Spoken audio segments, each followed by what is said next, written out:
भैया एक बात का जवाब दो। आपको लगता है कि इनकम थोड़ी सी कम है,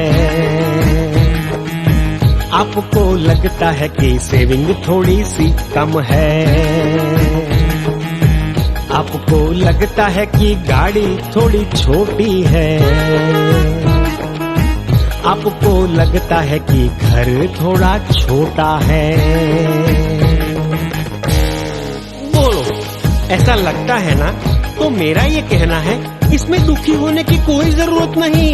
क्यों कहूँ आपको, ऐसा सिर्फ आपको ही नहीं मुकेश अंबानी को भी लगता है।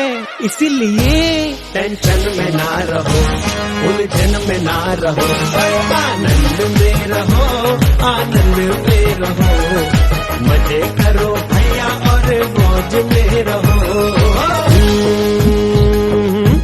आपको लगता है कि कमर थोड़ी मोटी है, आपको लगता है कि हाइट थोड़ी छोटी है, आपको लगता है कि पेट थोड़ा बड़ा है, आपको लगता है कि वेट थोड़ा बढ़ा है। बोलो, ऐसा लगता है ना?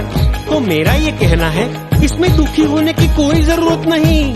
क्यों कहूँ आपको, ऐसा सिर्फ आपको ही नहीं कतरीना कैफ को भी लगता है। इसीलिए टेंशन में ना रहो, उलझन में ना रहो, आनंद में रहो, आनंद में रहो, मजे करो महिला और मौज में रहो।